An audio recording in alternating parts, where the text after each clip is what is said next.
आसनगाव ते कसारा, पनवेल ते वसई या दरम्यान सुमारे 69 किलोमीटर लांबीचे नवीन उपनगरीय रेल्वे कॉरिडॉर प्रस्तावित आहे। पुणे लोणावळा तिसऱ्या व चौथ्या रेल्वे मार्गिकेच्या 5100 कोटी रुपये किमतीच्या प्रकल्पास मान्यता देण्यात आली आहे। या प्रकल्पाच्या पिंपरी चिंचवड, आकुर्डी आणि तळेगाव या औद्योगिक पट्ट्यांना थेट लाभ होईल। पुणे महानगर मेट्रो रेल्वे प्रकल्प टप्पा 2 मधील खडकवासला, स्वारगेट, हडपसर, खराडी मेट्रो मार्गिकेची उपमार्गिका हडपसर ते लोणी, काळभोर आणि हडपसर बस डेपो ते सासवड रोड या प्रकल्पास मान्यता देण्यात आली आहे। पुण्यातील रामवाडी ते वाघोली दरम्यान 11 किलोमीटर लांबीच्या मेट्रो प्रकल्पास देखील मान्यता देण्यात आली आहे। येरवडा ते कात्रज घाट तसेच हिंजेवाडी ते सिंहगड रोड या 54 किलोमीटर दुहेरी भुयारी मार्गाचा व्यवहार्यता अहवाल तयार करण्यात येत आहे। राज्यातील विविध रेल्वे प्रकल्पाकरिता 50% राज्य हिस्सासाठी आवश्यक निधी उपलब्ध करून देण्यात येईल। महाराष्ट्र अमृतकाल रस्ते विकास योजना 2025 ते 2047 अंतर्गत राज्यातील रस्त्यांचा टप्प्याटप्प्याने विकास केला जाईल। या योजनेत 6272 किलोमीटरचे द्रुतगती मार्ग, 14919 किलोमीटरचे राज्य व जिल्हा मार्ग तसेच 4247 किलोमीटरचे पर्यटन परिपथ समाविष्ट आहेत। ही योजना महाराष्ट्राला $5 ट्रिलियन अर्थव्यवस्थेकडे नेण्यासाठी महत्त्वाची असणार आहे।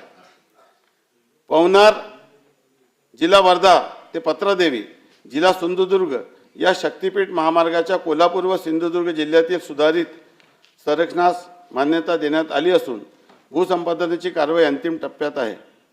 कल्याण जिल्हा ठाणे ते लातूरपर्यंत ग्रीनफील्ड द्रुतगती महामार्ग उभारण्याचे प्रस्तावित असून त्यांच्या संरचनाची कारवाई सुरू आहे। राज्यातील 1000 पेक्षा अधिक लोकसंख्या असलेल्या गावांना कॉन्क्रीट रस्त्यांनी जोडण्यात येईल असे मी घोषित करीत आहे। त्याकरता आशियाई बँकेच्या सहाय्याने 4500 कोटी रुपये किमतीचा कार्यक्रम राबविण्यात येणार आहे।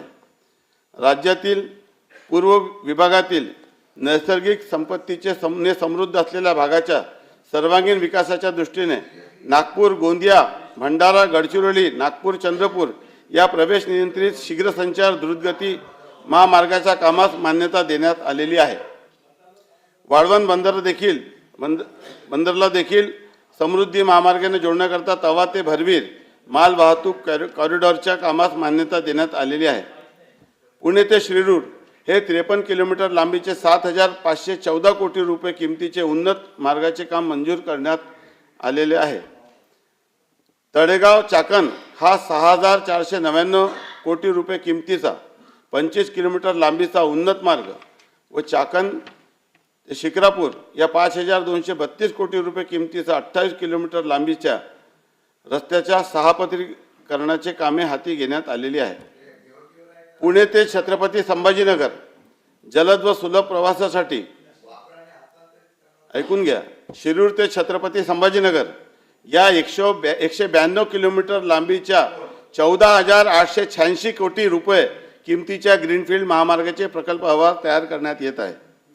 छत्रपती संभाजीनगर विमानतळ ते वाडूज MIDC दरम्यान उन्नत महामार्गाचे काम 2 टप्प्यात करण्यात येईल। हडपसर यवत या 5262 कोटी रुपये किमतीच्या 31.50 किलोमीटर लांबीच्या 6 पदरी रस्त्याचे कामे हाती घेण्यात आले आहे।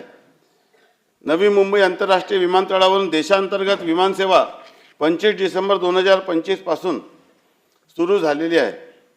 छत्रपती संभाजीराजे आंतरराष्ट्रीय विमानतळ पुरंदर पुणेकरिता विशेष हेतू प्राधिकरणाची स्थापना करण्यास मान्यता देण्यात आली असून भूसंपादनाची प्रक्रिया अंतिम टप्प्यात आहे। गडचिरोली ग्रीनफील्ड विमानतळासाठी भूसंपादनाची प्रक्रिया सुरू करण्यात आलेली आहे। लातूर, बारामती व अमरावती